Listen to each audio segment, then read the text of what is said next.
Good morning, everybody. Let me show you my other problem that I had mentioned, and they're going to send me to the Lancaster Terminal 4. Oh, I need to dust. Here we go. Let me show y'all. So I'm going to turn the truck on. So this is the air for the tractor. This is the air that connects to your trailer.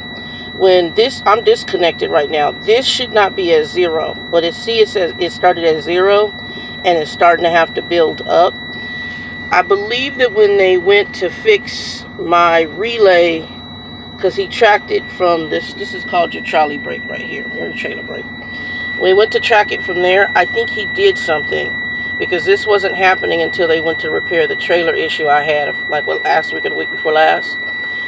And now this gauge, and I thought maybe it was just a slow leak in the trailer, and I also have the alarm because of the coolant faults, and it's going to cut off.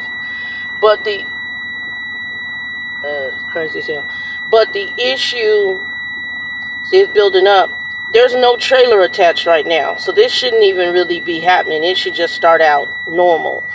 So now they are forwarding me to the terminal, which I suck, because terminal fixes are usually ghetto. Hopefully they'll fix it. He says, so I got to take this load back to Lancaster. I'm on the outside of Dallas, so I'm just on the edge of Dallas, so I got to go back to the terminal. And then the truck won't idle because we're low coolant. So they went to go pick up the part. I should be called back here to one of the bays here in a minute. I'll give y'all some more details. But yeah, so this right here is my other problem. So they're sending me to our Lancaster terminal. Ooh, I need to dust. See, I got this. So you do this.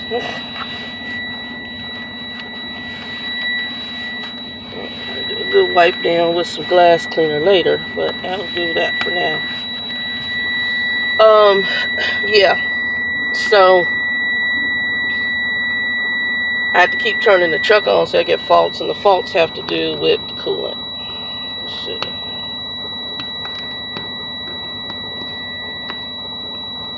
It's gonna say that, but it's really the coolant.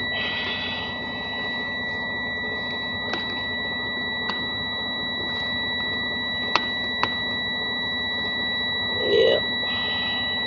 So it cuts off, and so hopefully I'll be able to drive it around to the bay. But I just idled to get my 12 volts going. And yeah, so it had to build up. So this right here, I got to get it fixed, because if it's something more serious and it goes out while I'm driving, it'll lock up the brakes. And the truck will just lock up right in the middle of the damn freeway. But instead of my cheap company fixing it here, we're going to send you to the terminal because it's still building up air pressure, right? Like, yeah, but what if it stopped on the way there? Just insane. Anyway, just a little bit longer, y'all. I don't get it. Anyway, I'll leave it alone. Y'all, I'll leave it alone. Oh yeah, it's giving me warning coolant level very low. It's getting into the fault. So, yeah. So right now, thank God for the little, the heater in the back, because if I needed the truck heater, I'd be jacked. Because I can't turn on the heater. If I turn on the heater, it'd cut it right off. But yeah, so this is what I'm dealing with right now. Peace. What's up, y'all? Well, they're going to get my part for the truck, but I'm being directed now to I'm being directed now to back to the terminal, because I got an additional issue, which I was talking about in the other video. And since it's an airline issue and they cheap, they ain't gonna let these people fix it, which would probably be, they could probably look at it, and if it was quick fix it. If not, then direct it to the terminal, but they're not gonna do that. So I gotta drive all the way back to Lancaster, Texas, which I'm just on the outskirts of Dallas. I mean, I'm in a border town of Dallas. So, in Lancaster is it's a suburb city. So this is a suburb city I'm in. So I'm waiting on the part for the coolant, because the truck won't even idle now. It'll just once they tell me to pull into a bay, I might be stop and go into the bay, because it won't even stay idle for a few minutes because the coolant is so low. because it's draining. It's just, even with the truck off, it's lost that much coolant on the ground. I'll cut in some pictures to show y'all. And I'll show you the side, because well, y'all saw it in the other video, but if you look at the side, normally it's filled to the top. That's how much coolant this thing is. It's hot ass mess. So anyway, I guess they went to Freightliner to get some parts. I guess they sent somebody to get parts at Freightliner. They're looking for this hose. Hopefully they get this hose, because I ain't got no coolant. So I have to idle the truck every few minutes just to build the 12 volts back up so I can charge the phone. And the heater bunk, thank God for it, because, man, but I'm going to walk in here and grab me something to eat real quick for breakfast. And come back out to the truck, because he said about 30 minutes I'm up dressed and it's cold. Everything's happening for a reason. It's just a pain in the ass. This is the part of trucking where you don't make money, because if your wheels ain't turning, you don't make money. And the jacked up thing about my company, this is one jacked up thing. And my father's like, he's like, that's crazy as hell. That's his railroad, right? And if they were broke down, they got paid. The breakdown in my company, if you broke down and you under a load, they don't pay you for breakdown pay. When she told me, I was like, excuse me? But then I thought about it, and I'm like, well, that makes sense, because if you don't manage your crap well, and the person breaks down under the load, you don't get paid. You don't get paid breakdown pay for day, which is jack, because that means those are days you're sitting where you're not making the money because you can't get the load to where it's supposed to go. I don't know if this is the only company that I had that did this. I'm trying to think, because I think, when I broke down the private, then they didn't fix the truck and I went my way, because they wouldn't fix it over the road. And I wouldn't drive it any further with the situation. They told me to get off the truck. I'm trying to think. I never had a breakdown with well, no, I did have a breakdown with Conway, but I wasn't there but even a day. I wasn't even there a day. I was just overnight and they fixed it. And put me in a hotel. Boom. I'm trying to think if there's any other company. Well, I haven't had any major breakdown, but to me, my father said, that's crazy as hell. He said, so you sitting on a load, you can't go anywhere, but they're not going to pay you every day you broke down with the load on you. I said, nope. They only pay you breakdown if you're empty. He said, that don't make no damn sense. I know. But again, trucking is not, these companies don't do stuff to benefit you. They do stuff to benefit themselves. If they would be forced to pay breakdown pay on loaded breakdowns, I think they would possibly have a better attitude about maintaining the equipment. I really do. Because you would see how much money was going out the door on these trucks broke down under a load. And it's insanity. It's insanity.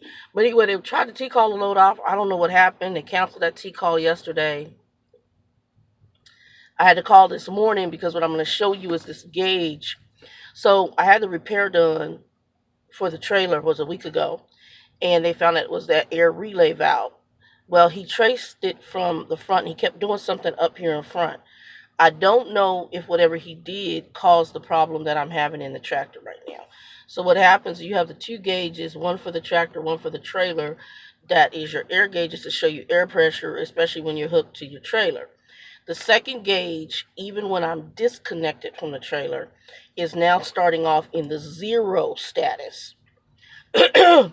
And so I get an alarm. Well, see, you can't be driving. If that accidentally goes to 0 status, it'll lock the brakes up on the trailer. And that will make for a bad day and could be an accident. So I had to call breakdown this morning and said, look, we got an additional issue. And I said, originally I thought it was just a slow leak in the trailer. And I was, after this load, the trailer was getting dropped. So I figured I would go ahead and macro it in and you guys go out and send a repair to the trailer. However, I said, I don't think it's the trailer. I'm believing it's my tractor because now I'm totally disconnected and the whole situation is still happening. So what's happening is if I start the truck up, you'll see in the video, in the first part of the video, when I start it up, it's at 0. And that, for the second gauge, should never be, it should just kind of be like, when it starts up. It's not doing that, and it's also putting the alarm right on. So when I talked to him, he said, nope, that shouldn't be happening. He said, so after you get the hose repair, I want you going to Lancaster because we're going to have to repair that there. They're not going to pay to repair it here at TIG because they don't want to pay that money because they're cheap. So He says, is the air pressure building back up? Because the problem is, if the air pressure ain't building back up, they gotta fix it here, because that means that the trailer brakes could lock up. So I guess we're gonna go ahead and take it to the Lancaster terminal. And then so I had to let them know this morning. She's like, well, we got to get somebody load. I thought y'all was going to do that crap yesterday, man. And you already knew I'm sitting here from this, and this. I started headed towards this direction thinking, hopefully, praying this was going to be a quick-ass fix. I'm getting a headache. Anyway, y'all, I'm going to go in here and grab me something to eat so I can get rid of my headache and get some coffee. It's cold. Let me show you. Y'all can see. So, all of this may be happening for a reason, because looking at these clouds, where I was going to, they might get snow. And I don't know what's going on in Kansas, because I was headed to Kansas. So now, I'm stuck in Lancaster. I didn't realize today was Veterans Day. So happy Veterans Day to all the veterans. I have veterans in my family. My dad's a veteran. He's special. He's special. But anyway, happy Veterans Day to all those veterans. My best friend's a veteran. Her husband's a veteran. Happy Veterans Day. I hope y'all deserve, they should give y'all free meals. I think you can get free meals if you're a veteran and you can prove you're a veteran. So y'all go get y'all free meal. Y'all know I like food. So go get your food on. Go get a free meal from somebody. You deserve it. Anyway, let me go in here and grab me something to eat, get some coffee, because I have a headache right now and I don't know how long it's going to take for these people to call me. Peace, joy, happiness. I'm going to upload this video. Y'all can tell I'm bored as hell. I'm like, oh, sweet mother of God. I had Boston Market last night. I did prime rib, mashed potatoes. You know, I hate when I go to a restaurant. And I know it's a truck stop. And maybe it's what's going on in the trucking market. But I'm trying to understand why y'all don't have stuff. They went out of the soup. I'm like, okay, it's wintertime. And everybody eating soup. And she's like, well, if I peel some more chicken, we'll make some more soup. Shouldn't y'all have some soup prepared? Y'all got a bunch of chickens up there on the rotisserie. It just didn't make sense. Anyway, and then I got the little prime rib. They show you a picture of the prime rib, and I said, well, I want it rare. She's like, well, yeah, we don't cook it rare. But the picture, I'm like, oh my God. Next time, just get the chicken in Boston Market and call it a day. If it wasn't that big of a piece, and you paid like $15 for this piece of prime rib, it wasn't that big of a piece. You want me to go in here and grab me something to eat for breakfast, get me some coffee, and then head back out here to the truck. And hopefully they'll have my part here soon and call me back into one of the bays. Peace.